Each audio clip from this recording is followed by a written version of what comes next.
Picture this: a single splash of crimson, dye so precious, kings would wage wars to control its source.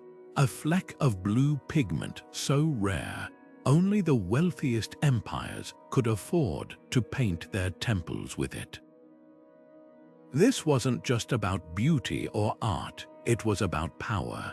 Long before money took the shape of coins or paper, color was the ultimate status symbol, a silent language of dominance that whispered who ruled and who obeyed. The deeper the hue, the heavier its weight in history. From the robes of pharaohs to the frescoes of palaces, the rarest pigments weren't just decorations, they were weapons of influence, traded like secrets and guarded like treasure. Think about the last time you picked up a paintbrush or chose a color for your home. It's effortless now, isn't it? But thousands of years ago, every shade told a story of danger, discovery, and sheer human ingenuity. Take that vibrant blue you might see in a medieval painting. It wasn't just squeezed from a tube. It was carved from mountains in distant Afghanistan, hauled across deserts by camel caravans, and passed through the hands of merchants, thieves, and kings before ever touching an artist's palette. The journey of a single pigment could span continents and centuries, shaping economies and toppling dynasties along the way. So how did something as simple as color become the engine of empires? Why did rulers hoard certain pigments like gold, while others sparked revolutions? That's what we're about to unravel. This is the story of how chemistry and conquest collided, where the quest for the perfect shade redrew maps and rewrote history. We'll trace the paths of these priceless pigments from the mines where they were torn from the earth to the thrones they helped secure. By the end, you'll never look at a sunset, a painting, or even the clothes in your closet the same way again. Because hidden in every hue is a secret one that changed the world. The story begins in the sun-baked deserts of ancient Egypt, where a single shade of green carried more weight than a chest of gold. This was malachite ground from rare copper ore, painstakingly mined from the cliffs of the Sinai Peninsula, to where it was to declare your connection to the gods themselves. Pharaohs lined their eyes with it, believing the vibrant green warded off evil and linked them to the eternal cycle of rebirth. But this wasn't just spiritual symbolism, it was a calculated display of control. Every ounce of malachite represented Egypt's grip over treacherous trade routes, where armed caravans braved bandits and sandstorms to deliver their cargo. Meanwhile, in Mesopotamia, rulers draped themselves in robes dyed with Tyrian purple, a color so potent it became synonymous with empire, the secret. Thousands of crushed sea snails left to rot in vats for weeks under the Phoenician sun. The stench was so unbearable, dye workshops were banished to the edges of cities, but the result was a hue so rich, it dazzled the ancient world. Only kings and high priests could afford it, turning their garments into walking billboards of authority. When Assyrian conquerors stormed through the region, they didn't just seize gold or land, they took the purple dye workshops, understanding that controlling this color meant controlling the very image of power. But perhaps no pigment reshaped history like ultramarine blue, mined from the remote mountains of Afghanistan. Medieval artists called it blue gold, and for good reason. It cost more than its weight in precious metals. When European painters like Vermeer used it for the Virgin Mary's robes, they weren't just making art, they were flaunting their patron's wealth and divine connections. The Vatican even decreed that only the finest ultramarine could be used for sacred artworks, turning every brushstroke into a geopolitical statement.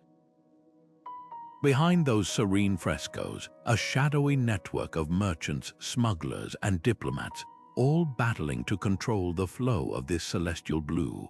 What's astonishing is how these colors didn't just reflect power, they actively created it. When Cleopatra sailed into Rome wearing her infamous pearl-dissolved lip rouge, she wasn't just making a fashion statement. She was weaponizing pigment, using its rarity to humble a republic that couldn't replicate her alchemy. Centuries later, Spanish conquistadors would stumble upon the Aztecs' Cochineal Red, a dye so vibrant it eclipsed Europe's dull berry-based hues. Suddenly, the fate of entire Mexican communities hinged on their ability to farm tiny insects on cactus paddles, all to feed Europe's insatiable demand for the color of kings. This was the silent alchemy of the ancient world, turning dirt, snails, and bugs into the currency of conquest. The rarer the color, the tighter the grip it held on history's leash. Deep in the jagged peaks of Afghanistan's Sar Isang Mountains, miners risked their lives to extract a stone so blue it seemed stolen from the sky itself. Lapis lazuli wasn't just a rock, it was a fragment of the divine. Ancient Egyptians believed its celestial hue mirrored the heavens, embedding it in the death masks of pharaohs to guide their souls into eternity. But this blue wasn't merely spiritual, it was a geopolitical chess piece. The mines were so remote, so treacherous to reach, that the mere possession of lapis signaled a kingdom's reach and ambition. Caravans winding through the Silk Road didn't just carry spices and silk, they smuggled this crushed blue stone in secret compartments, its value rivaling diamonds. By the time lapis reached Renaissance Europe, its powdered form, ultramarine became the ultimate luxury. Artists reserved it exclusively for the robes of the Virgin Mary, not just for piety, but because using it anywhere else would bankrupt a patron. The Vatican's ledgers reveal a startling truth. Ultramarine cost more per ounce than pure gold. When Michelangelo begged for it to paint the Sistine Chapel, his sponsors balked at the expense. This blue wasn't just pigment, it was a power move. A single stroke could declare a church's wealth, a city's prestige, or an artist's favor with the elite. The scramble to control lapis trade routes sparked alliances and betrayals that reshaped continents. Venetian merchants hoarded shipments, inflating prices to fund their city's golden age. Afghan warlords fortified mountain passes, demanding tributes from every caravan. Even Marco Polo wrote of the Blue Mountains, where men dug stones like the midnight sky. Though he dared not reveal their exact location, knowledge was currency too.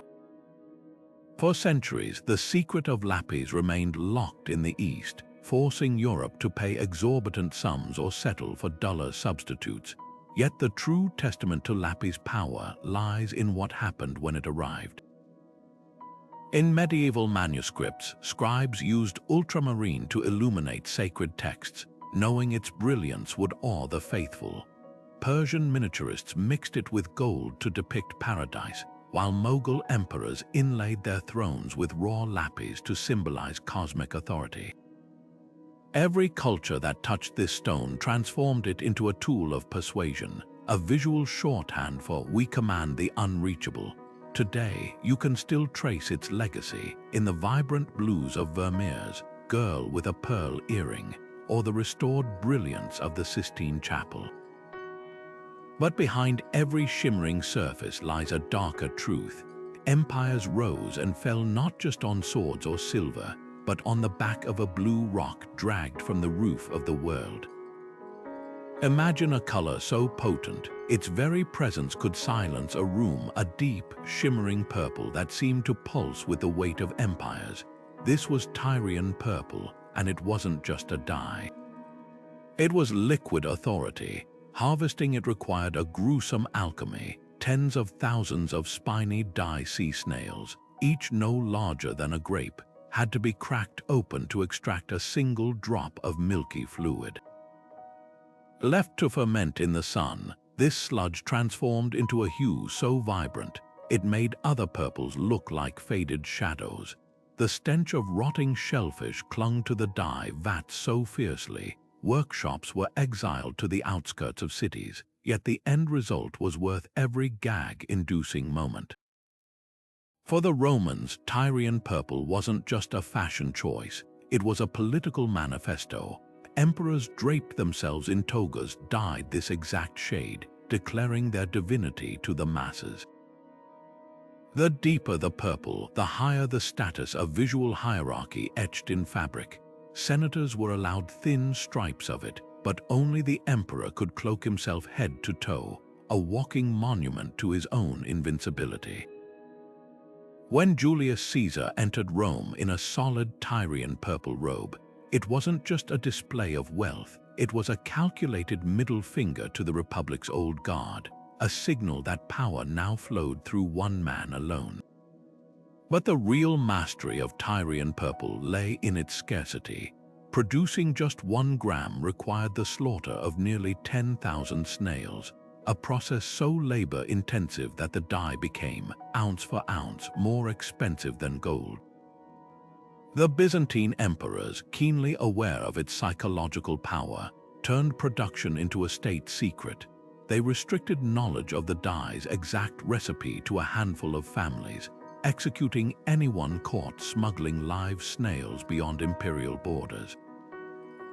Controlling Tyrian purple wasn't just about economics, it was about controlling the very idea of legitimacy. When a rival faction once dared to dress their usurper in counterfeit purple, the emperor sent assassins not just to kill the man, but to burn the offending garment, erasing the insult stitch by stitch. Even in decline, Tyrian purple's legacy clung to power. Medieval kings, unable to replicate the Roman dye, resorted to stitching tiny fragments of ancient purple cloth into their coronation robes, hoping to borrow its aura. Centuries later, when Napoleon sought to revive the grandeur of Rome, he scoured the Mediterranean for surviving snails, desperate to recapture that imperial glow.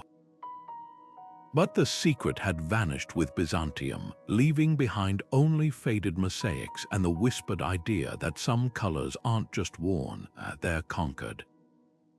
Beneath the scorching sun of Spanish mines, laborers chipped away at blood-red rocks, unaware they were handling death itself. This was cinnabar, a mercury-rich mineral that produced the most vibrant red the ancient world had ever seen. To the untrained eye, it was just a color, but to emperors and shamans, it was the ultimate status symbol, a paradox of beauty and toxicity so potent, it became the signature hue of power across civilizations. In China, warriors painted their armor with cinnabar to terrify enemies, while bureaucrats stamped imperial edicts with vermilion seals, turning every decree into a visual threat. The message was clear: red wasn't just a color here, it was the ink of authority. Yet the cost of this crimson obsession was measured in human lives. Miners inhaled mercury vapors as they worked, their lungs slowly filling with poison. Roman historians wrote of Spanish slaves sent into cinnabar pits, emerging with trembling hands and haunted eyes, early victims of mercury poisoning, but the demand never wavered. In China's Han Dynasty, nobles lined their tombs with cinnabar paste, believing its immortal hue would guide them into the afterlife. Even in death, they clung to the prestige of this lethal pigment, blurring the line between ritual and recklessness. What's chilling is how societies normalized the danger. Alchemists ground cinnabar into powder for makeup, turning vanity into a slow suicide. Taoist mystics drank mercury-laced elixirs, convinced it would grant eternal life, only to accelerate their demise. The Spanish crown, aware of the mine's horrors, still auctioned cinnabar contracts to the highest bidder, prioritizing profit over the coffin workers collapsing in its tunnels. This red wasn't just a commodity, it was a litmus test for how much suffering the powerful would tolerate to flaunt their dominance. Perhaps no object captures this duality better than the terracotta warriors of Xi'an. Originally drenched in cinnabar red lacquer, their faded remnants hint at a once blazing army designed to guard an emperor in the afterlife. the pigment's mercury content ironically preserved some figures while corroding others, a poetic metaphor for color's double-edged legacy. Today, conservators wear hazmat suits to handle these relics, a stark contrast to the bare-handed artisans who first painted them. Cinnabar's story forces us to confront an uncomfortable truth. Throughout history, the colors that defined prestige often carried invisible scars. From the mines to the palaces, this red didn't just symbolize life and death, it demanded both. Deep in the caves of South Africa, archaeologists uncovered a small shell filled with a reddish powder, a discovery that rewrote our understanding of human history. This wasn't just dirt, it was ochre deliberately collected and stored by our ancestors 100,000 years ago. Before palaces, before writing, even before permanent settlements, humans were already obsessed with color. Ochre's earthy tones, rusty reds, sun-baked yellows, deep browns became humanity's first palette, transforming the natural world into something that could be claimed, ritualized, and revered.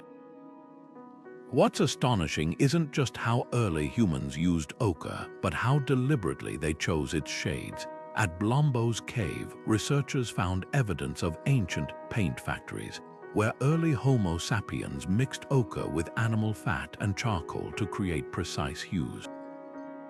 The redder the pigment, the more it featured in burial sites and sacred spaces, suggesting our ancestors associated it with life, blood, and the unseen forces they sought to commune with. Meanwhile, yellow ochre frequently appeared in body art, possibly marking social roles or tribal affiliations. This wasn't random decoration, it was a coded system, a way to say, "This is who we are," long before words could do the job. Across continents, ochre's story repeats with eerie similarity. In Australia's Arnhem Land, Aboriginal artists still work with the same ochre deposits their ancestors used 60,000 years ago, passing down knowledge of which cliffs yield the brightest reds for ceremonial body paint. In Europe's Lascaux caves, bulls and horses gallop across walls in ochre outlines, their permanence a defiant statement against time itself. Even in the Americas, indigenous cultures ground hematite into ochre paste to adorn everything from pottery to warriors' skin, turning everyday materials into declarations of belonging. But ochre's power went beyond symbolism. Its very presence could alter landscapes. When early humans smeared red ochre around a cave entrance or sprinkled yellow ochre along a trail, they weren't just decorating, they were colonizing. Anthropologists argue these acts transformed neutral spaces into human ones, marking territory as surely as a fence or a flag. In some African sites, ochre streaks even appear to map resources like water or flint, making pigment one of humanity's earliest tools for controlling their environment. The most haunting evidence comes from burial sites. From Kafze in Israel to Lake Mungo in Australia, skeletons tens of thousands of years old were found blanketed in red ochre, as if the living sought to armor the dead for journeys beyond. Some scholars believe this practice reflects an early understanding of ochre's preservative qualities. Its iron-rich composition wards off insects and slows decay. Whether practical or spiritual, the message is clear. Color wasn't just for the living. It was a bridge between worlds, a language spoken in hues that outlasted bones. Today, ochre seems almost ordinary compared to the dazzling synthetics lining our art stores. But its legacy lingers in the red carpets of royalty, the yellow safety vests of construction workers, even the earthy tones of modern camouflage. Every time we reach for a color to signal who we are or what we value, we're echoing choices made in the dim light of caves, when humanity first discovered that a handful of colored clay could hold more power than a spear. In the jungles of Mesoamerica, a blue unlike any other in the ancient world emerged not from rare minerals or distant trade routes, but from the ingenious alchemy of the Maya. This was Maya blue, a pigment so resilient, it has clung to temple walls for over 1,000 years, defying tropical rains and scorching sun. While other civilizations hoarded precious stones or metals, the Maya guarded something far more elusive: the knowledge to transform humble indigo leaves and a special white clay into a color that time itself couldn't erase. The secret lay in the ritual of its creation. Mayan priests didn't just mix ingredients, they baked them together in sacred ceremonies, bonding indigo's organic dye with the molecular structure of palygorskite clay through a process modern chemists only decoded in the 20th century. The result, a pigment that refused to fade even when exposed to acids, solvents, or centuries of weathering. To the Maya, this wasn't just a technical achievement, it was divine magic. They painted sacrificial altars with it, daubed it on victims offered to the rain god Chak, and used it to adorn the very walls where rulers communed with the gods. Maya blue wasn't merely a color, it was a covenant between earth and sky. When Spanish conquistadors stormed into the Yucatan in the 16th century, they marveled at the vibrant blues still glowing from ruins abandoned centuries earlier. Unlike the Tyrian purple back home, which faded without constant re-dyeing, Maya blue seemed untouched by time, but the invaders couldn't replicate it.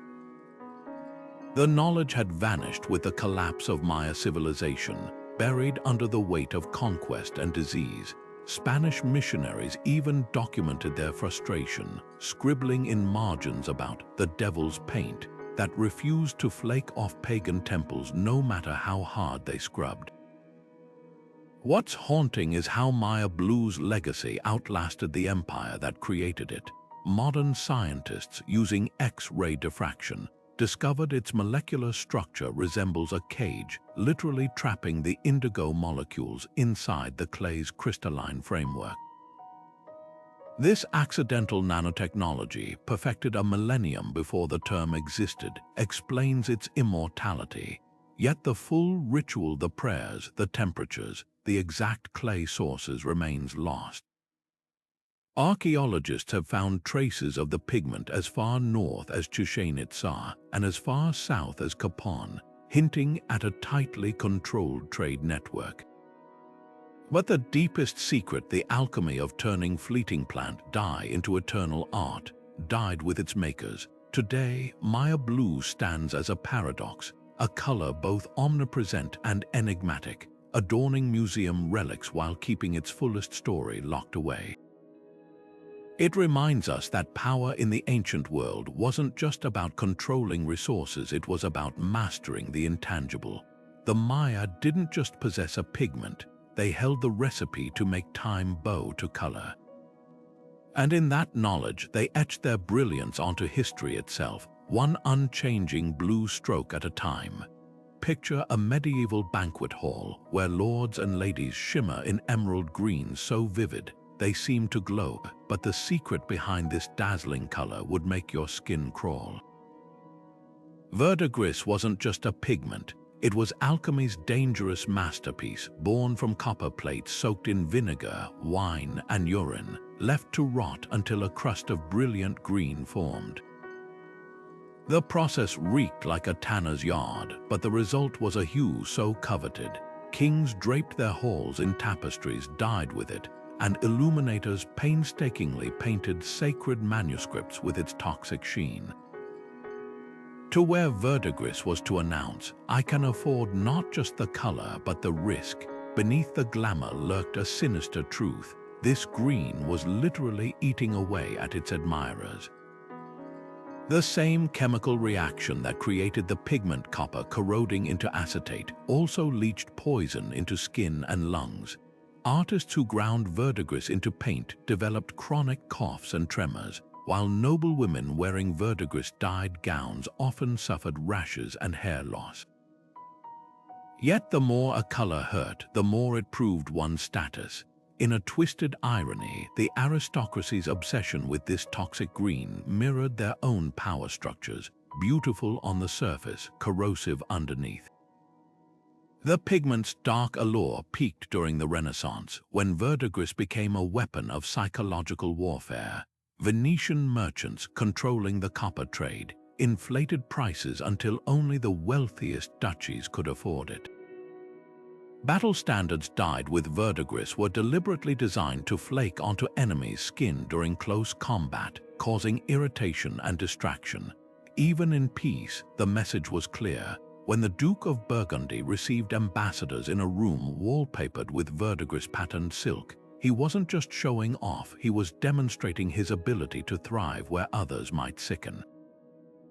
What's chilling is how long society turned a blind eye. Medieval chemists wrote warnings about verdigris's malicious fumes, yet artists kept using it for its unmatched vibrancy. When botanist John Gerard noted in the 16th century that verdigris could mortally offend the lungs, his caution was buried in footnotes. The pigment's staying power wasn't just chemical, it was cultural. In an era when life expectancy was short anyway, the elite embraced verdigris as a metaphor for their own immunity to consequences. Only when synthetic greens emerged in the 18th century did verdigris fade from favor, though its legacy lingers in unexpected places. Conservationists restoring medieval artworks now wear gloves and masks to handle folios painted with it, while chemists study its corrosive properties to develop modern antimicrobial coatings. The green that once symbolized reckless extravagance now teaches us about material science, a fitting twist for a pigment that always hid complexity beneath its dazzling surface. Verdigris stands as a testament to history's uncomfortable truth. Sometimes the most beautiful colors are the ones that bite back. Along the winding trails of the ancient Silk Road, camels didn't just carry silks and spices, their saddlebags brimmed with colors that could make or break empires. In the bustling markets of Samarkand, merchants haggled over cakes of saffron yellow from Kashmir, a pigment so expensive it was often stored alongside gold in royal treasuries. A single gram required the hand-picked stigmas of thousands of crocus flowers, and its radiant hue became synonymous with divine light in Buddhist manuscripts and Mughal miniatures alike. Meanwhile, from the Ural Mountains came malachite green, hauled south in rough-hewn blocks by Russian traders who knew European artists would pay a fortune for its swirling, jewel-like patterns. These weren't just commodities, they were condensed prestige, traveling thousands of miles to transform distant temples and palaces. The real power players weren't the artists who used these pigments, but the cities that controlled their flow. Take Kashgar, a dusty oasis where caravan routes converged like veins meeting a heart. Here, Armenian middlemen brokered deals between Chinese cinnabar miners and Persian dye masters, taking cuts so hefty they built entire quarters of marble mansions. In Baghdad, the Abbasid caliphs established state-run dye houses near the Tigris, where indigo from India and lapis from Afghanistan were processed under armed guard. The caliphs didn't just want these colors, they needed them to outshine rival dynasties, weaving their supremacy into the very fabric of their cities. When Byzantine emperors received envoys, they made sure the diplomats walked past walls freshly painted with imported vermilion, a silent reminder of who controlled the trade routes. What's fascinating is how these pigments shaped geography itself. The town of Bukhara became a ghost of its former self when the Lapis trade shifted north, while Venice rose to dominance by monopolizing the Adriatic routes for Ultramarine. Wars were fought over toll stations where caravans crossed, like the Fergana Valley, where a single mountain pass could determine whether a kingdom's artists painted with dull substitutes or the real, radiant thing. Even the Mongol Empire, often remembered for its brutality, carefully preserved pigment trade routes, understanding that controlling color was as vital as controlling grain or horses. When Marco Polo described the blue roofs of Kublai Khan's palace, he was unwittingly documenting the spoils of this silent conquest. but the most telling detail lies in the failures. For every city that thrived as a pigment hub, there were those that bet on the wrong color. The once great port of Tyre never recovered after Roman emperors abandoned its famed purple for cheaper alternatives, and entire mining towns in Spain vanished when Cinnabar demand collapsed. These ghost roads and abandoned vats remind us that in the ancient world, wealth wasn't just about gold, it was about who held the keys to the palette. Today, when we see those vivid yellows in a medieval manuscript or the enduring greens of a Renaissance altar, we're glimpsing the remains of an economic system where beauty was the ultimate currency, and the Silk Road was its restless, shimmering bloodstream. In the heart of the Forbidden City, one color stood above all others, a luminous yellow so bright it seemed spun from sunlight itself. This was Imperial yellow, and in ancient China, it wasn't just a shade, it was the physical embodiment of the mandate of heaven.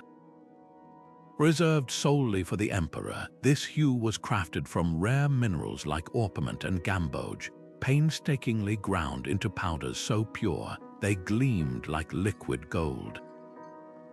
To wear it without royal blood was more than rebellion, it was blasphemy, punishable by execution. The message was clear, this wasn't just a color, it was a celestial endorsement, a visual decree that the emperor alone bridged the mortal world and the divine. The ritual surrounding Imperial yellow was as precise as it was political. Artisans in secluded workshops prepared the pigment under imperial supervision, mixing it with binding agents to adorn everything from the emperor's robes to palace rooftops. Even the clay for his ceremonial pottery was dyed with this exclusive hue, ensuring that every object he touched radiated his godlike status. When foreign ambassadors knelt before the throne, the overwhelming sea of yellow, silk drapes, porcelain, even the tiles beneath their knees hammered home a single unspoken truth. Here was a man who commanded not just armies, but the very forces of nature. But what made this yellow so potent wasn't just its rarity, it was the science behind its symbolism. Chinese alchemists believed orpiment's golden sheen mirrored the sun, the ultimate yang energy source. By cloaking himself in it, the emperor didn't just claim power, he became a living conduit of cosmic balance. This idea seeped into every facet of governance. Provincial governors wore blue, scholars donned black, and merchants were relegated to drab grays, a chromatic caste system that made social hierarchy visible at a glance. The emperor's yellow, though, floated above this spectrum, untouchable as the stars. The lengths taken to protect this color bordered on obsession. Mines producing imperial-grade pigments were guarded like fortresses, with workers sworn to secrecy on pain of death. When Marco Polo described the Khan's yellow-robed processions, he noted how commoners averted their eyes, as if the hue itself could blind the unworthy. Even nature was enlisted in this propaganda. The emperor's robes were dyed with gardenia flowers cultivated solely for this purpose, their petals yielding a yellow so bright it outshone any domestic dye. Yet imperial yellow's greatest power lay in its fragility. Unlike Lapis or Tyrian purple, which could be stockpiled, this pigment faded easily, requiring constant renewal. This wasn't a flaw, it was a feature. The need for fresh batches of dye kept the imperial workshops perpetually busy, their output a barometer of the dynasty's vitality. When rebellions erupted or coffers ran low, the first sign was often a dulling of the emperor's robes, a silent admission that the mandate of heaven might be slipping. Today, fragments of this once sacred color survive in museums and reconstructed robes, but its legacy runs deeper. Modern China's use of red as a national color owes much to imperial yellow's playbook. Both are shades weaponized to unify and awe. Walk through Beijing's Tiananmen Square, and you'll notice the yellow-glazed roofs of government buildings, a subtle nod to the past's unbroken thread. Because true power doesn't just wear a color, it ensures that centuries later people still remember who was allowed to. When an artist in Renaissance Florence reached for a jar of ultramarine blue, they weren't just selecting a color, they were handling a piece of the divine. This pigment, ground from Lapis Lazuli mined in Afghanistan's remote valleys, carried a price tag that could bankrupt a small workshop. Records from Venice's guilds reveal that ultramarine cost up to 5 times its weight in pure gold, making it the most expensive material on an artist's palette. But its value went far beyond economics. The Catholic Church decreed that only the finest ultramarine could depict the Virgin Mary's robes, turning every stroke into a theological statement. To paint with this blue was to assert that the sacred deserved nothing less than the earth's rarest treasures. The logistics of acquiring ultramarine read like an international thriller. Lapis Lazuli traveled from Afghan mines to Persian trading hubs, where merchants sorted stones by quality. The deepest blues flecked with golden pyrite were deemed worthy of emperors and popes. Venetian middlemen then smuggled blocks of it through Ottoman-controlled waters, paying bribes at every port. By the time the raw lapis reached Florence, its value had multiplied exponentially. Workshops would grind it into powder using a painstaking process, mixing the stone with melted wax and kneading it in lye solution to separate pure blue particles from gray impurities. A single misstep could ruin a year's wages worth of pigment. Michelangelo's unfinished Entombment painting tells a silent tale of ultramarine's power. Infrared scans reveal he sketched the Virgin's robe in detail, but left it unpainted, likely because his patron refused to fund the exorbitant blue. Meanwhile, Titian's Assumption of the Virgin glows with reckless extravagance, its swirling ultramarine cloak a brazen display of Venetian wealth. The church didn't just tolerate this extravagance, they encouraged it. By mandating ultramarine for sacred figures, they created a visual hierarchy where holiness literally shone brighter, reinforcing the idea that spiritual and material wealth were intertwined. But perhaps the most subversive use of ultramarine came from Artemisia Gentileschi, the Baroque era's trailblazing female artist. When painting her iconic Judith slaying Holofernes, she gave the biblical heroine sleeves of radiant ultramarine, a color typically reserved for Mary. This wasn't just artistic license, it was a defiant claim that women's stories deserved the same celestial weight. The pigment's journey from Afghan mountains to feminist statement encapsulates its paradoxical role, a tool of establishment power that, in the right hands, could upend conventions. Conservators today can spot original ultramarine under UV light, its crystalline structure still vibrantly intact after centuries, while cheaper blues like azurite have dulled to gray. This endurance is poetic justice. The empires that traded it have crumbled, the patrons who hoarded it are dust, but the blue they worshipped remains, whispering secrets of how color once moved mountains, toppled budgets, and shaped humanity's vision of the sacred. In the shadowy corners of medieval dye workshops, where vats of Tyrian purple and ultramarine dazzled the elite, another color simmered, a hue so humble, it grew into a quiet revolution. Black wasn't just the absence of color, it was a statement. Unlike precious pigments hauled across continents, black dyes came from the most unassuming sources: crushed oak galls, soot scraped from chimney walls, or iron-rich mud left to rot with vinegar. But this simplicity hid a potent irony. While kings draped themselves in rainbows of wealth, black became the uniform of those who rejected their excess. Protestant reformers, austere scholars, even rebel queens who understood that sometimes power lies in what you refuse to wear. The Protestant Reformation turned black into a weapon of ideology. When Martin Luther nailed his 95 Theses to the church door in 1517, his followers didn't just debate theology, they dressed it. Rejecting the Catholic Church's jewel-toned vestments, Reformers wore stark black wool, a visual manifesto declaring that faith needed no gilded distractions. This wasn't just frugality, it was performance. A preacher in black robes stood apart from the kaleidoscope of papal splendor, his very silhouette a critique of corruption.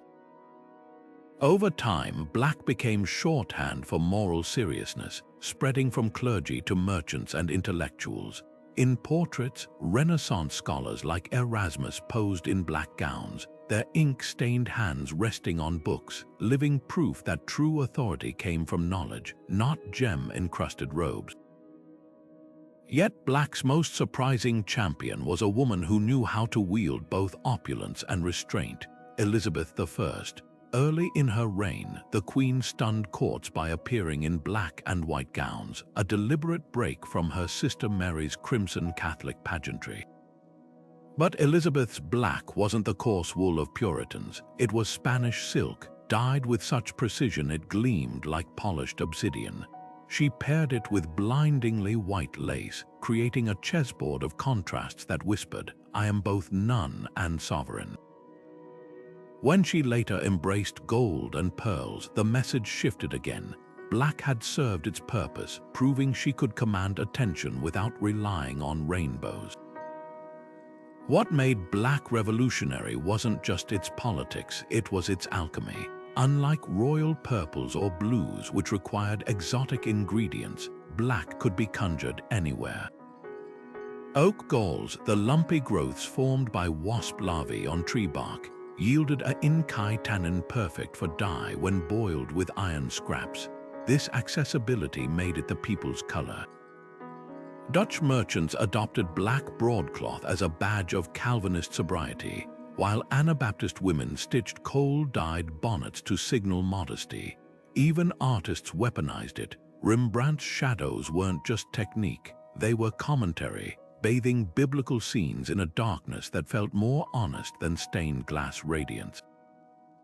The ultimate testament to black's power, how fiercely authorities tried to control it. Sumptuary laws in Venice and Paris banned commoners from wearing true black, reserving the deepest shades for nobility.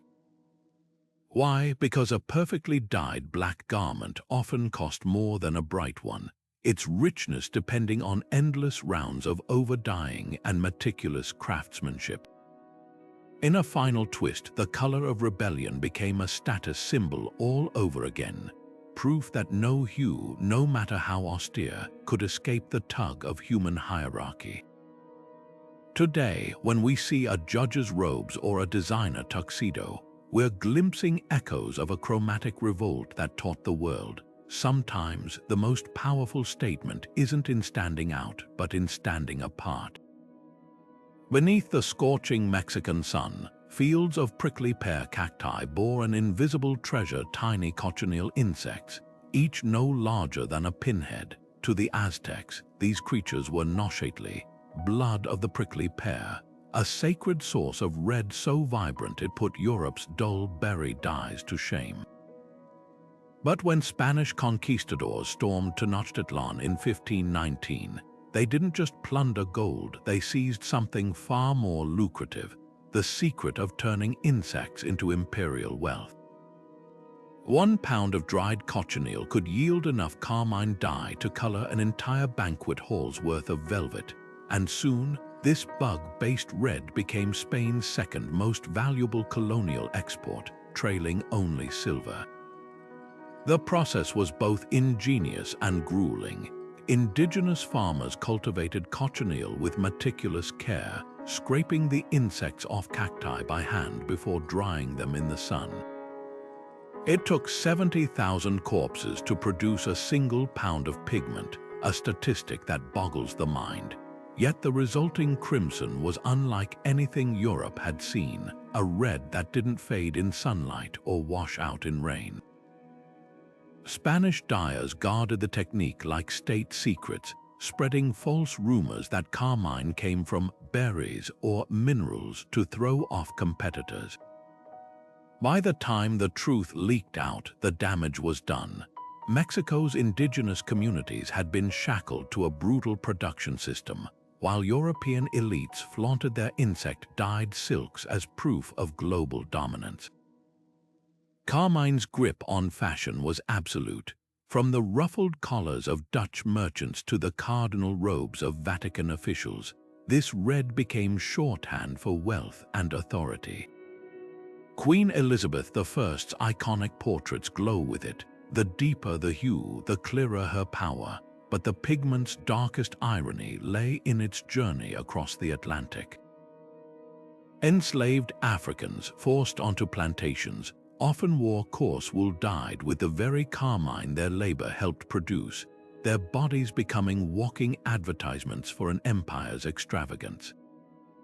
The obsession took bizarre turns. Scientists wrote entire treatises debating whether cochineal insects were berries or worms, while pirates raided Spanish galleons specifically targeting shipments of the dried bugs.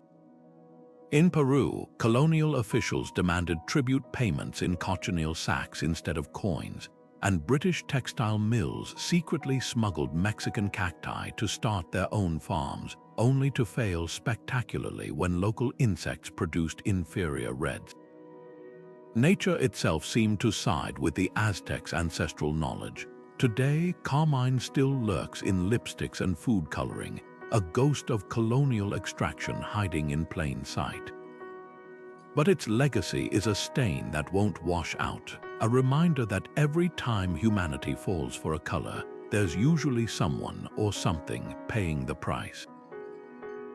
The alchemist's workshop was a place of smoke and shadows, where bubbling flasks and grinding stones held the promise of unlocking nature's most elusive secrets.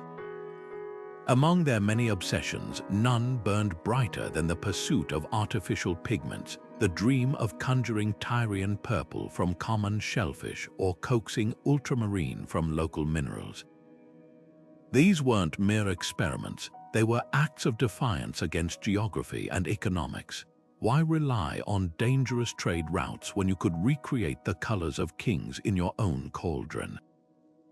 One of history's most tantalizing failures came from a 12th century alchemist known only as the Purple Master. Working in a Constantinople basement, he claimed to have distilled a liquid that could turn linen as rich as imperial robes. Byzantine merchants funded his research, hoping to break the Phoenician monopoly on Tyrian purple. But when his vats yielded only a murky lavender, the furious backers allegedly had him thrown into the Bosporus. His crime wasn't fraud, it was proving how desperately the world wanted shortcuts to prestige. Yet some alchemical pursuits bore unexpected fruit. In 15th century Germany, a glassmaker accidentally created smalt blue by fusing cobalt ore with melted sand. Though it couldn't rival ultramarine's depth, this affordable substitute flooded European markets, allowing even modest churches to mimic the celestial blues of grand cathedrals. The discovery triggered a mini-revolution suddenly. Middle-class patrons could commission altarpieces with almost Lapis backgrounds, blurring the visual boundaries between nobility and commoners. The real breakthrough came from an unlikely source: counterfeiters. When Renaissance artisans began adulterating ultramarine with crushed glass or azurite to stretch their supplies, they unwittingly pioneered early quality control tests. Clients would rub suspect pigment between fingers, pure Lapis turned oily, while fakes felt gritty. This tactile scrutiny pushed alchemists to refine their imitations, gradually uncovering principles of mineralogy and molecular bonding. By the 18th century, the line between alchemy and chemistry had dissolved like pigment in linseed oil. Carl Wilhelm Scheele's invention of arsenic-based Scheele's green in 1775 marked a turning point, the first laboratory-created color that outshone its natural counterparts. Though lethally toxic, its brilliance made it a sensation, wallpapering everything from Napoleon's exile home to Victorian ballrooms. The alchemist's dream was finally realized. Humanity could now outcolor nature itself, for better or worse. What began as mystical quests in smoke-filled chambers ultimately gave us the vibrant modern palette we take for granted. Every synthetic hue in today's paint tubes, from cadmium red to phthalo blue, owes its existence to those early experimenters who stared into their cauldrons and saw not just dyes but the future itself. Their legacy isn't just in the colors they created, but in the stubborn human truth they revealed. When something beautiful exists in the world, we'll move heaven, earth, and even the periodic table to make it ours. Walk through the ruins of an ancient Roman villa, and you'll find floors that still pulse with color, mosaics where emperors ride chariots in Lapis blue and stand victorious in blood-red tunics. These weren't just decorations, they were the Instagram posts of antiquity, carefully curated to shape how history would be remembered. Every hue was a calculated choice. The deep purple of a general's cloak whispered imperial favor, while the gold leaf on a god's halo screamed divine endorsement. The message was clear: power didn't just control territory, it controlled perception, using pigment as its most persuasive tool. Take the Aztec Empire, where murals at Templo Mayor didn't just depict gods, they weaponized color psychology. The storm god Tlaloc wasn't just painted blue, he was drenched in Maya blue, a shade so sacred it could only be worn by rulers and deities. When conquering a rival city, Aztec artists would repaint its temples in their own signature palette, literally coloring over the past to assert dominance. Even the act of painting became ritual theater. Priests mixed pigments with sacrificial blood, turning art into a covenant between earth and sky. To see these murals was to accept a rewritten reality, where Aztec rule wasn't just political but cosmically ordained. The Byzantines elevated this to high science. Inside Constantinople's Hagia Sophia, 40 million gold tesserae didn't just glitter. They manipulated light itself, creating a celestial glow that left visitors convinced they stood at heaven's threshold. Emperors knew this golden haze made their proclamations feel divinely inspired, while the Virgin Mary's ultramarine robes in church mosaics subtly echoed imperial silks. When rival factions vied for control, the first thing they replaced wasn't the laws but the colors. A usurper could only claim legitimacy once the city's icons reflected his preferred palette. Perhaps the most cunning use of pigment as propaganda came from Renaissance popes. When the Sistine Chapel's ceiling needed repainting, Julius II didn't just hire Michelangelo, he demanded a color scheme that would dwarf rival Venice's basilica. The lapis blue of the creation scenes wasn't chosen for beauty alone. It was a flex proof that Rome could outspend any city-state on Earth. Meanwhile, in the Vatican's map room, newly discovered lands were painted in gold and vermilion, transforming exploration reports into a visual manifesto of papal global dominion. Even failures reveal color's psychological grip. When Napoleon's engineers invented a cheap synthetic ultramarine in the early 1800s, traditionalists rejected it as soulless. The real reason: it undermined the established order. If anyone could afford celestial blue, how would elites maintain their visual superiority? From Egyptian tomb paintings to modern campaign posters, the pattern holds. Those who control the palette don't just decorate history, they design it. The next time you see a politician standing before a perfectly colored flag or a corporation rebranding in trustworthy blue, remember, you're not just looking at a shade. You're witnessing the oldest trick in the power playbook.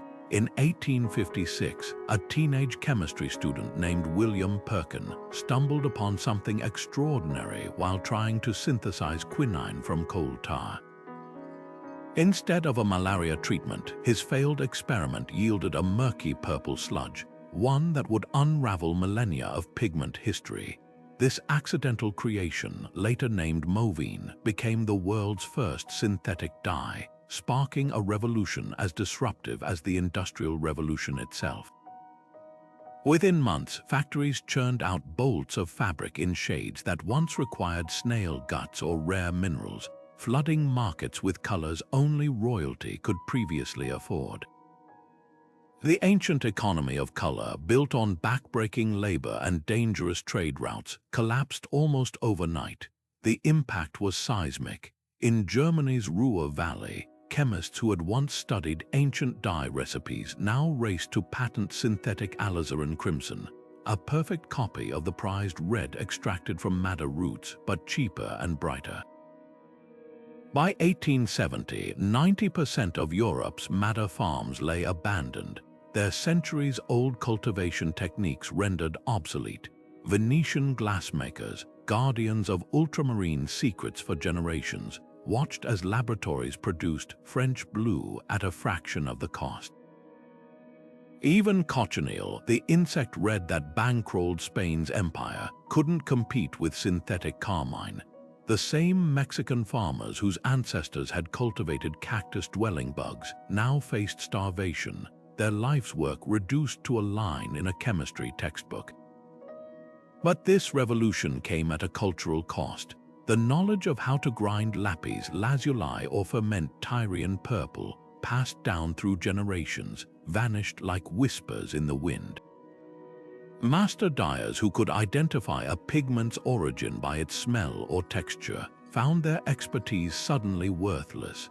In Kyoto, artisans preserving ancient indigo techniques saw their vats replaced by German aniline dyes, turning samurai blues into cheap kimono fodder. The very language of color shifted where hues were once named for their sources: ochre, vermilion. They now bore industrial labels like Fuchsine Red No. 5. Perhaps no story captures this upheaval better than the fate of Indian indigo. For centuries, British colonists had forced Bengali farmers to grow indigo plants under brutal conditions, fueling the empire's textile boom. But when synthetic indigo hit markets in 1897, plantations collapsed overnight, sparking riots among workers left destitute. The same colonial powers that had waged wars for natural pigments now abandoned them without a second thought. In a bitter twist, the synthetic dye industry, birthed by imperialism, would ultimately dismantle the very extraction systems Europe had built. Yet something intangible was lost in this chemical triumph. Synthetic dyes lacked the quirks of their natural counterparts, no flecks of pyrite sparkling in lapis, no subtle variations that revealed a pigment's journey across continents. A Renaissance artist mixing ultramarine would sense the Afghan mountains in its grit. A Victorian painter squeezing factory made blue from a tube touched only coal tar derivatives. The democratization of color came with a hidden price, the severing of humanity's tactile connection to the Earth's palette. Today, as we scroll through endless digital hues on our screens, we're heirs to this paradox, surrounded by more colors than any civilization in history, yet farther than ever from the world that once bled and mined and fermented to bring them to life. The battlefield has always been a canvas where color dictated survival long before it became an art form. Ancient Roman legions didn't just carry shields, they wielded psychological weapons, their scarlet scuta stained with madder root dye to mimic the visceral hue of fresh blood. This wasn't decoration, it was theater.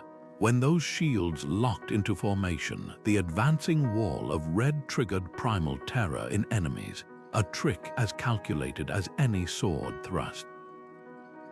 Meanwhile, Celtic warriors painted their bodies in woad's eerie blue, not just to intimidate but to blur their human outlines in the forest gloom, an early glimpse of camouflage's brutal logic. By the time of the Napoleonic Wars, color's role in warfare had flipped from spectacle to subterfuge. British riflemen, tired of standing out like crimson-clad targets, ditched their traditional red coats for earthy greens when skirmishing in the American colonies. But the real revolution came in World War I. when the French army's horizon blue uniforms, originally chosen to blend with sky and trench shadows, proved disastrously visible in no man's land. The Germans, meanwhile, had adopted Feldgrau, a grey-green that mimicked mud and foliage, turning soldiers into ghosts amid the shell craters. Survival now hinged on vanishing, not grandstanding. The most unexpected twist, artists drafted the modern science of disguise. In World War II, surrealist painter Roland Penrose taught British snipers to break up their silhouettes with abstract splotches, borrowing techniques from Cubism to fracture human shapes into unrecognizable patterns. The dazzle camouflage on warships didn't hide vessels' Chinese letter their outlines with bold black and white zigzags, making it impossible for enemy submarines to calculate speed or direction. Even nature got weaponized. The U.S. military studied owl feathers' sound-absorbing edges to design quieter aircraft, while Soviet spies wore shadow suits dyed in gradients that mimicked urban light and shadow. Today's high-tech stealth coatings trace their lineage directly to these pigment experiments. Fighter jets wear radar-deflecting matte black, while digital camouflage pixelates soldiers into terrain like living JPEG. But the oldest lesson endures. Whether splashed across a shield or engineered into nanofibers, color remains the unspoken strategist in every conflict, a silent ally that can shout or whisper, depending on who holds the brush. That deep purple robe in a medieval tapestry or the scarlet warning sign at a construction site, these aren't random choices. They're the echoes of an ancient language of power, hardwired into our brains over millennia. Why does purple still scream luxury, even though synthetic dyes made it affordable 2 centuries ago? Why does red trigger our pulse faster than any other hue?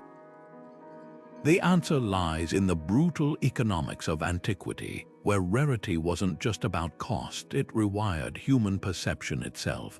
Consider how Tyrian purple's exclusivity shaped Western culture. For over 1,000 years, only emperors and popes could wear it, reinforcing a mental link between the color and absolute authority. Even after synthetic dyes democratized purple, the association stuck because our brains are trained by history. Studies show people still rate purple objects as more valuable than identical items in green or blue, a bias with no logical basis except centuries of conditioning. Luxury brands exploit this daily. When a cosmetics company charges triple for a royal purple lipstick, they're not selling pigment, they're selling the ghost of Roman emperors.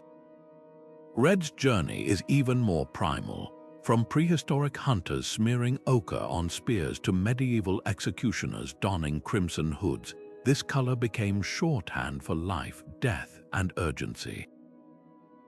But its power isn't innate, it's cultivated. Ancient rulers monopolized the best red pigments like Cinnabar or Cochineal for their banners and thrones, ensuring peasants saw the hue and instinctively associated it with danger and authority. Modern traffic lights and sale signs now ride those neural pathways, hijacking an association forged by warlords and merchants. The advertising industry runs on these ancient codes.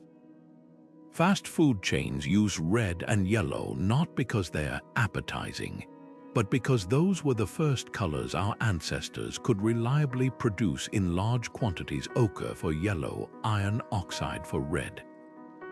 Early feast decorations relied on these accessible pigments, wiring our brains to link them with abundance. Even corporate color palettes are haunted by old monopolies. IBM Blue echoes the trust signals of Renaissance ultramarine, while Tiffany's Robin Egg Blue subtly references the rarity of turquoise in medieval jewelry. What's chilling is how these associations persist despite their origins fading.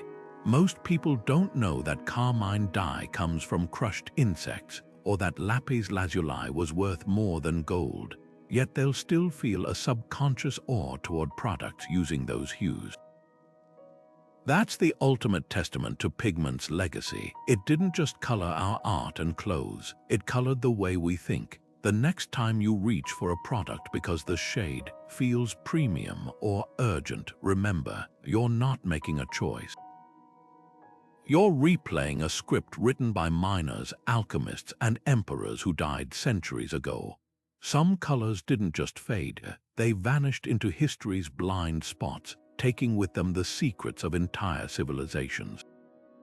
Take sacred Egyptian green, a pigment so tied to the afterlife that Tutankhamun's burial mask still bears traces of it. Modern chemists have spent decades trying to recreate its exact shade, but something's always off. The undertones too yellow, the opacity too chalky. The missing ingredient, a specific Nile silt, once gathered in full moon rituals by priests who believed the river's seasonal floods carried divine pigments. Without those rituals, the color's soul is gone, leaving behind only hollow imitations. Then there's dragon's blood, the legendary crimson resin that medieval alchemists swore could raise the dead. Traders spun tales of harvesting it from battles between elephants and dragons, but the truth was stranger. It came from rattan palms in the Canary Islands, their sap hardening into ruby red tears when exposed to air. Spanish conquistadors strip-mined entire forests for it, believing it held magical healing properties. Today, you can still buy dragon's blood pigment online, but it's a synthetic shell of its former self, stripped of the folklore that made merchants risk shipwrecks and curses to obtain it. The most haunting disappearances, though, are the colors we can't even name anymore.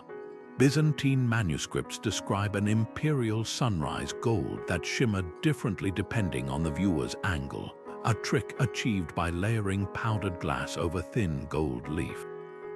But the exact formula burned with Constantinople in 1204, leaving modern restorers to squint at descriptions like the light of God's mercy made solid.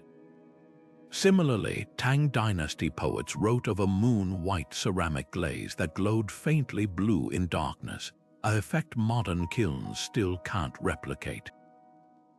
Was it uranium, ground pearls? The secret died with the artisans who guarded it. Even when lost pigments leave physical traces, they taunt us with their silence.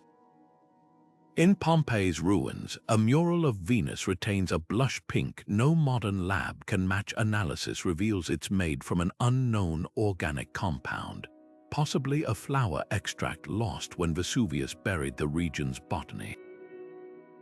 And deep in Guatemalan jungles, faded Mayan murals show hints of a jade green that wasn't ground from stones but concocted from a now extinct orchid mixed with volcanic ash. These colors weren't just pretty, they were living libraries of ecology, trade, and belief, erased when the cultures that birthed them collapsed. What's tragic isn't just the loss of hues, but the stories they carried. Every time a pigment vanishes, it takes with it a piece of how people saw their world, not just its beauty, but its meaning. The next time you stare at a Renaissance painting or an ancient textile, remember, you're not just seeing what survived. You're seeing all the colors that didn't. In a London lab in 2016, a scientist accidentally discovered a blue unlike any other, a shade so vivid and stable, it seemed to defy physics. This was YNMN blue, named for its yttrium, indium, and manganese components, and it instantly became the most coveted pigment of the 21st century. Unlike traditional blues that fade under UV light, this synthetic marvel reflects infrared radiation, making it perfect for everything from energy-efficient buildings to archival art. The irony, its creation was a happy accident during electronics research, proving that even in our high-tech era, the most precious colors still emerge from unexpected alchemy. But YNMN isn't alone in rewriting the rules of rarity. Enter Vantablack, a material so dark it absorbs 99.96% of visible light, transforming any object into what looks like a black hole. When artist Anish Kapoor secured exclusive rights to its artistic use in 2016, the outrage was immediate. Fellow creators accused him of monopolizing darkness, sparking a pigment arms race. Competitors developed their own super blacks like Stuart Semple's Blackest Black, sold to everyone except Kapoor, a modern echo of ancient sumptuary laws where who could use a color was as contentious as its cost. The stakes aren't just artistic. In military tech, hyperspectral pigments camouflage vehicles by mimicking the infrared signatures of their surroundings, rendering tanks invisible to night vision goggles. Meanwhile, quantum dots, nanoparticles that emit precise colors when electrified, are revolutionizing displays with patents selling for billions. These aren't just pigments, they're geopolitical chess pieces. China currently controls 80% of the rare earth minerals needed for such innovations, giving it leverage akin to Spain's 16th century Cochineal monopoly.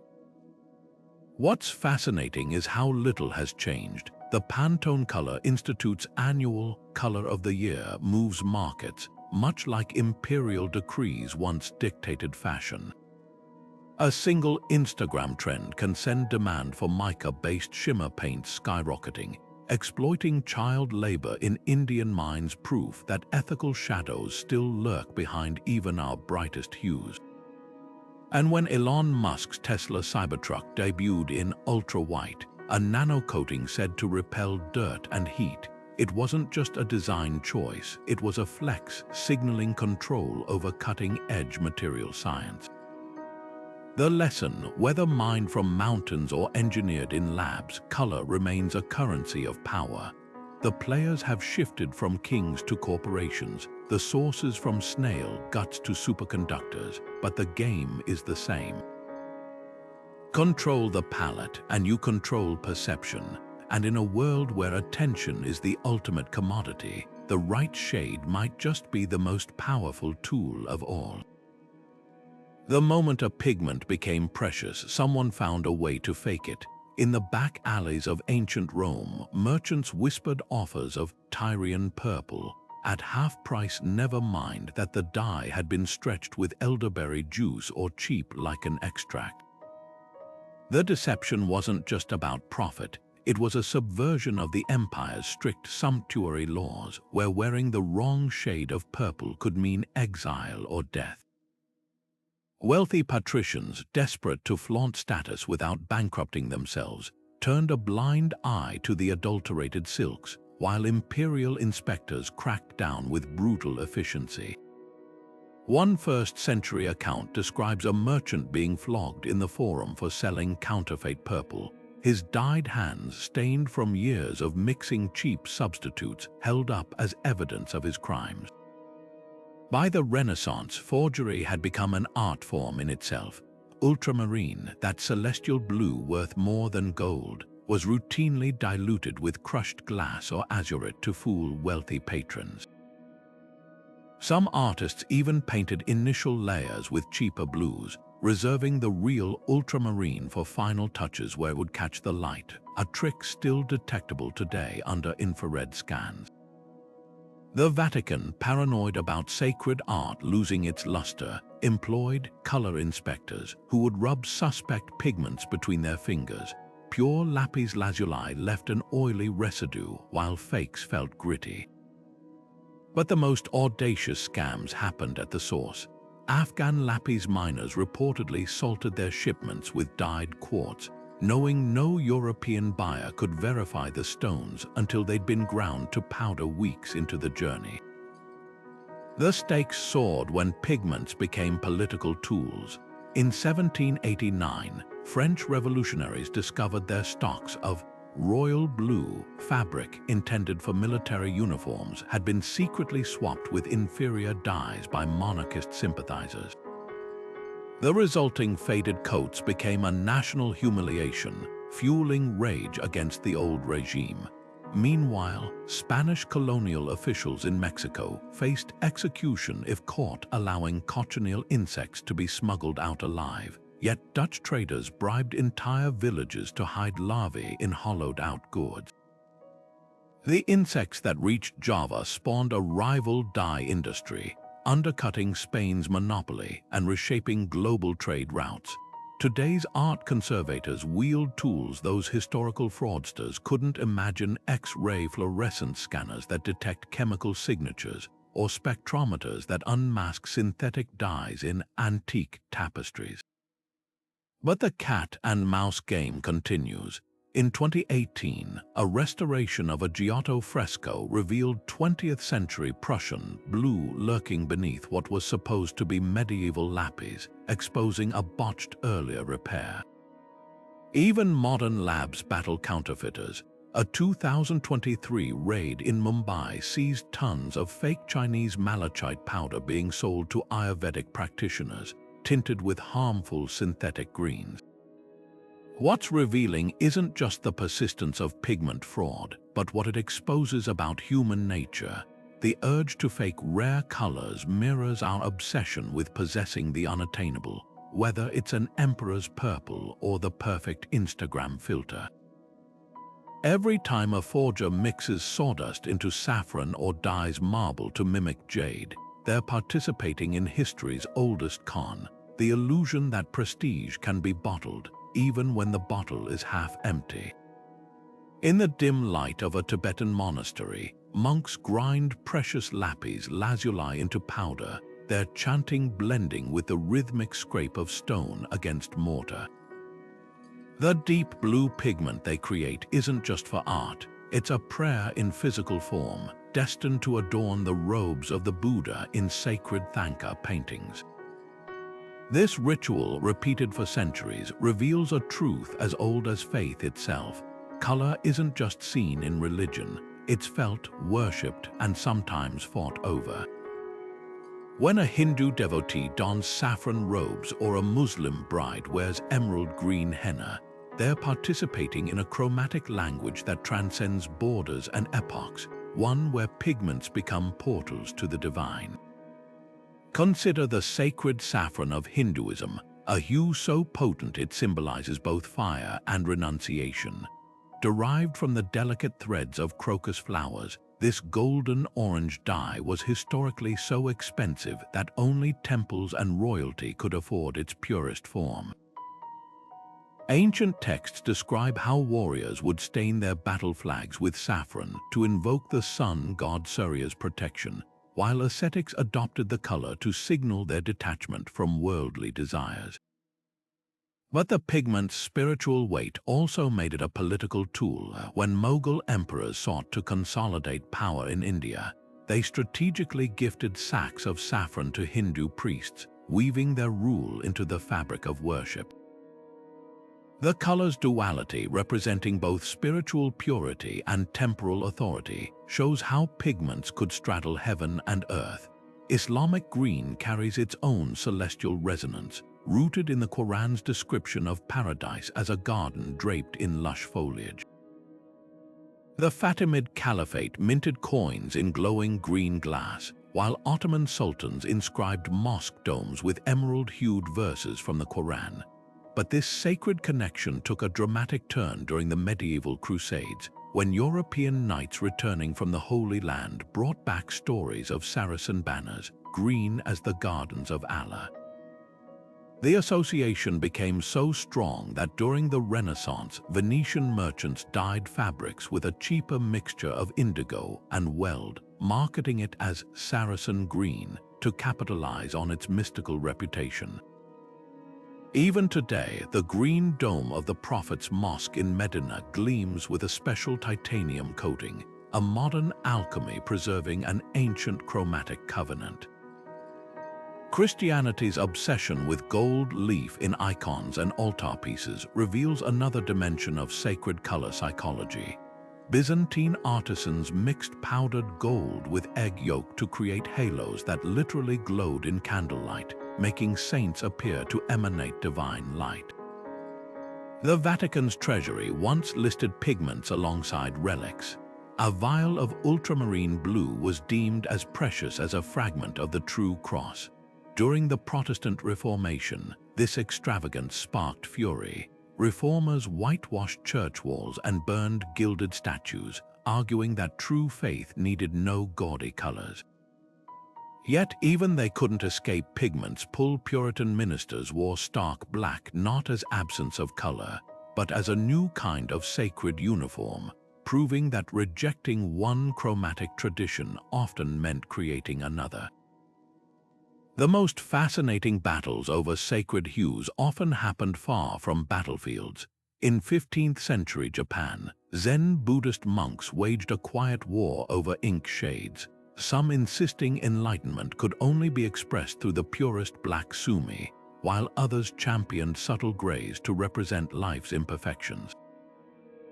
Tibetan monks still debate whether the green in a mandala should come from malachite or verdigris, believing the wrong choice could disrupt spiritual energies. Even in ancient Egypt, the Book of the Dead specified exact pigment recipes for each god's skin. Osiris required green malachite to symbolize resurrection, while Ra demanded yellow orpiment to mirror the sun. Get the shade wrong and the spell might fail. These holy colors did more than decorate, they shaped history. When Spanish conquistadors saw Aztec priests wearing cochineal red robes during sacrifices, they interpreted it through their own crimson-hued associations with martyrdom and power. That misunderstanding fueled centuries of forced conversions, as missionaries used red-dyed crosses to overwrite indigenous rituals. Similarly, British colonialists in India were baffled by Jain monks who swept the ground before walking to avoid crushing insects, the same creatures Europeans were massacring by the millions for cochineal dye. These clashes weren't just about theology, they were about who controlled the palette of the sacred. Today, though synthetic dyes have democratized once exclusive hues, the old magic lingers. Pilgrims still tie saffron threads around wrist shrines in Varanasi, while Orthodox Jews inspect the exact blue of tzitz. It fringes under microscopes to match ancient techelet dye. In Rome, restorers use ultraviolet light to recover the original gold leaf on medieval altarpieces, revealing how faith literally shone through the darkness. These traditions remind us that for all our technological advances, we still reach for pigments when words fail, when we need to touch what we can only feel. The next time you see a monk's robe or a stained glass window, remember, you're not just looking at a color, you're witnessing the visual vocabulary of the soul. Beneath the shimmering blues of Renaissance masterpieces and the regal purples of imperial robes runs a river of suffering, both human and ecological. The same Lapis Lazuli that gave the Virgin Mary her celestial glow in medieval paintings left Afghan mountains pockmarked with toxic waste, where miners inhaled lethal dust for a handful of coins. Rivers near Tyrian purple dye vats ran thick with rotting shellfish remains, their stench so pervasive that ancient historians described entire coastlines as uninhabitable. This is the untold ledger of color's history. For every ounce of beauty created, an equal measure of devastation was exacted from the earth and its people. Take the mercury mines of Almudena, Spain, where prisoners and slaves toiled to extract cinnabar for Roman vermilion. The very pigment that adorned emperors' villas also poisoned workers with tremors and madness, a condition the Romans called the hatter's shakes, centuries before industrial Europe would rediscover its horrors. Meanwhile, in the silver mines of Potosi, forced laborers crushed toxic azurite into blue powder, their lungs filling with copper-laced dust. The vibrant murals of colonial churches they'd never be allowed to enter became their silent tombstones. Even seemingly benign pigments like lead white carried a death sentence.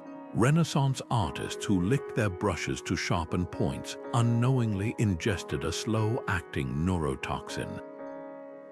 The Industrial Revolution didn't eliminate these atrocities, it industrialized them. Synthetic dyes birthed in 19th century German labs leaked arsenic into waterways, turning the Rhine neon green near Frankfurt's chemical plants.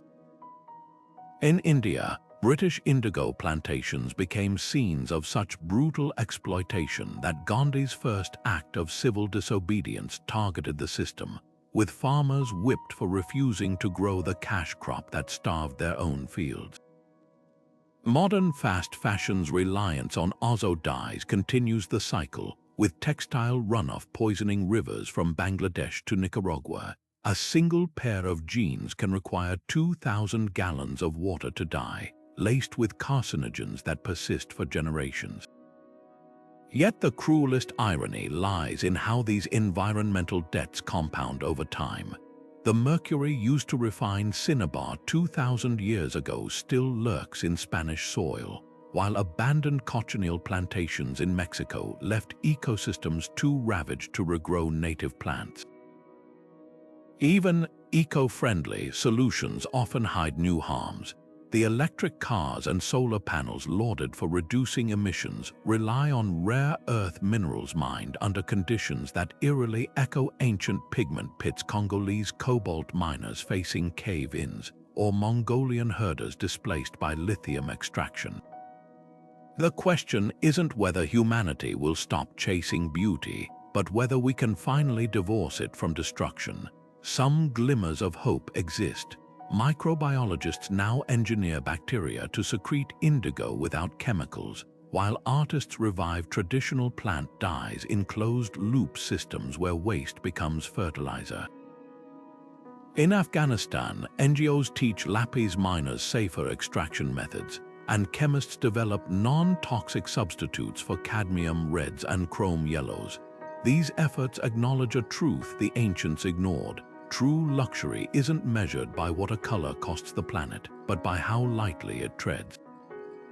The frescoes of the future may glow with hues our ancestors couldn't imagine, ones that honor both the Earth's palette and its fragility, because the most enduring colors aren't those that dominate nature, but those that learn from it.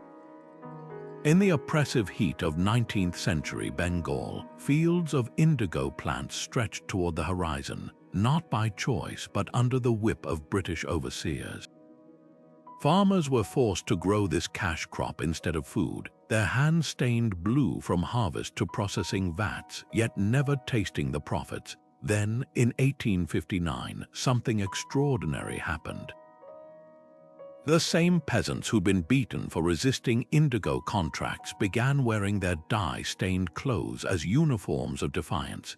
Their tattered, azure-tinged garments became emblems of solidarity, sparking the 2-year Nil Bidroha, or Indigo Revolt, one of history's first uprisings where color itself was both the weapon and the wound. When British soldiers opened fire on protesters, the bullets tore through fabric already saturated with the very pigment that had enslaved them. The irony was as sharp as the scent of fermenting indigo. The colonists' prized commodity had become the banner of their undoing. Half a world away, another forbidden hue was being reclaimed. In Edo period Japan, sumptuary laws prohibited commoners from wearing purple, a shade reserved for aristocracy. But resourceful townspeople discovered that layering indigo-dyed hemp over madder red undergarments created a fugitive violet glow in certain light. This clandestine Edo Murasaki wasn't just fashion rebellion, it was optical subversion, a way to mock the elite by exploiting their own color theories. The shogunate raged, issuing edicts against the practice, but the people's ingenuity outlasted their decrees. Centuries later, Japanese labor unions would adopt similar tactics, using banned red headbands during strikes, knowing the mere sight would trigger panic among factory owners. The 20th century saw color revolutions evolve from subtle defiance to outright spectacle. When suffragettes marched in white dresses splashed with purple and green in 1913, they weren't just coordinating outfits, they were creating a living flag. Purple symbolized dignity, green stood for hope, and white represented purity, rebuking the stereotype of hysterical, unclean women. Police dragged these human violets to jail, but newspapers couldn't resist printing photos of their striking ensembles. broadcasting the movement's visuals further than speeches ever could. Decades later, Chilean women under Pinochet's dictatorship would reprise this strategy, tapping spoons against pots in silent protests, while wearing purple headscarves, their collective clatter and color breaking the regime's enforced invisibility of dissent. Perhaps no modern movement has weaponized color more ingeniously than LGBTQ+ activists. The pink triangle, once sewn onto homosexual prisoners in Nazi camps, was reclaimed in the 1970s as a symbol of pride, first defiantly stenciled on protest signs, then subtly incorporated into Keith Haring's street art. When Russia's gay propaganda laws banned rainbow flags, activists responded with clever loopholes, holding single-colored umbrellas that, when clustered, formed secret rainbows. Even something as simple as a pink pussy hat during the 2017 Women's March carried layers of meaning, the hue referencing both biological anatomy and the infantilizing term pussy, transformed into a crown of resistance. The digital age has amplified this chromatic warfare. Belarusian protesters in 2020 coordinated via telegram to wear red and white, the colors of their pre-Soviet flag, creating human rivers of defiance against Lukashenko's fraudulent election. Iranian women dyed their hair turquoise during the Girls of Revolution Street protests, turning Western beauty standards into liberation symbols. What these movements share is an understanding that color bypasses language barriers and literacy gaps. A hue can be recognized instantly, replicated cheaply, and disseminated virally, making it the perfect tool for decentralized resistance. From the indigo-stained hands of Bengali farmers to the rainbow-lit facades of modern capitals, history keeps proving an ancient truth. When people are stripped of words, weapons, or even rights, they'll fight with the only thing left: the primal, universal language of color. And in that spectrum lies revolution's most enduring weapon, the ability to take what was meant to suppress and transform it into what liberates.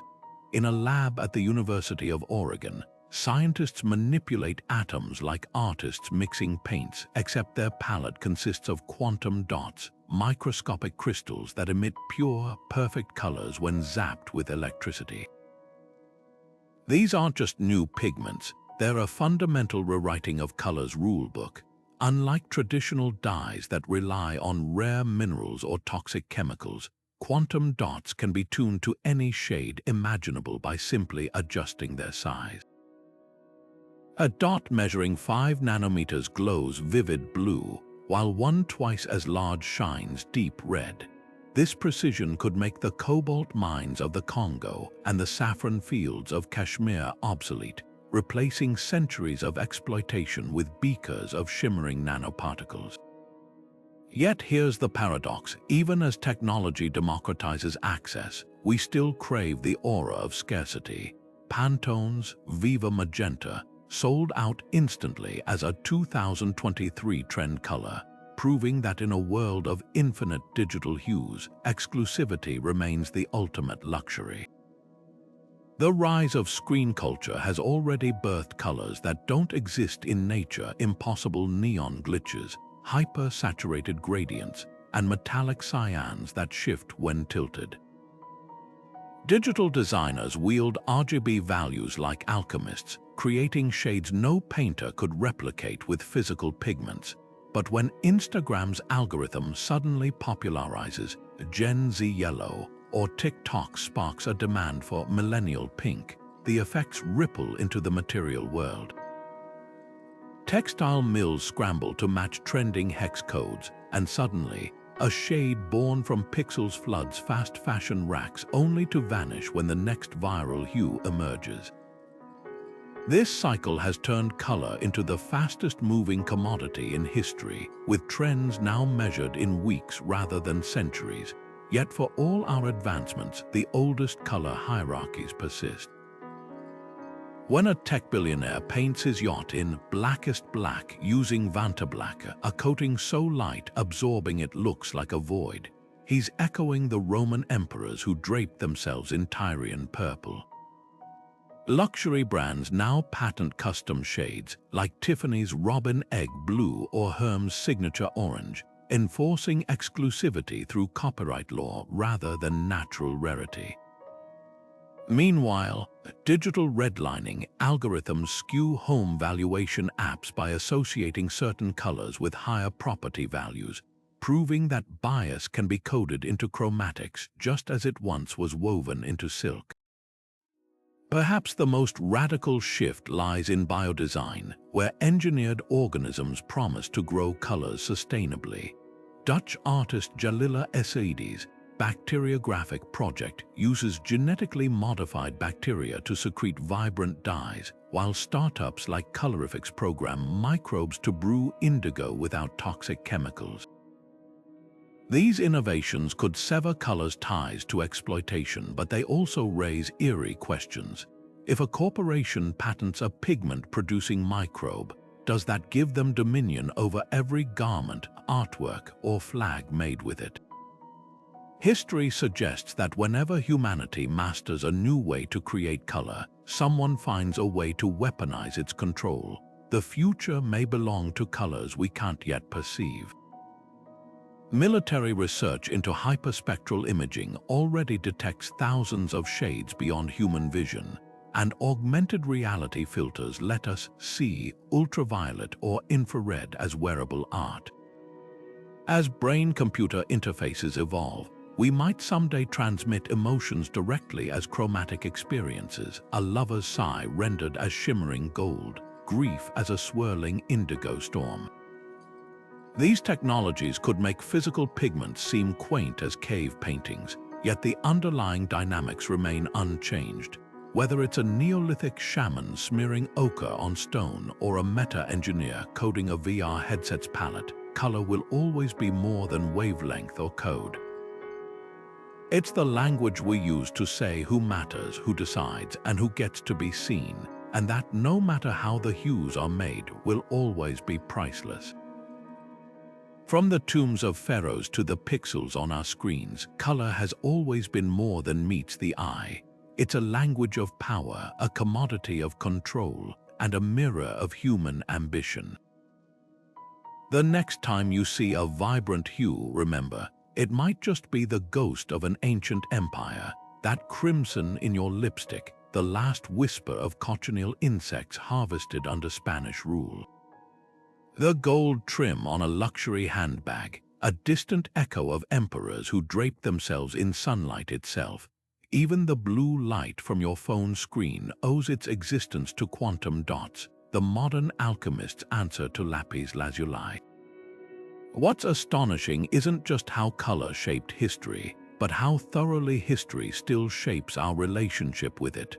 When a fashion designer charges thousands for a custom shade or a tech company patents a new black, they're playing a game older than the Silk Road, the illusion that some hues are worth more because someone says so. The difference: today's pigments aren't buried in distant mountains or guarded by imperial decrees. They're locked in corporate servers and chemical formulas, proving that the battlegrounds have changed, but the war remains the same. Yet there's hope in this chromatic legacy. Artists and scientists are now collaborating to create colors that heal rather than exploit. Bacteria-grown indigo, algae-based reds, and solar-reflective paints that cool urban heat islands.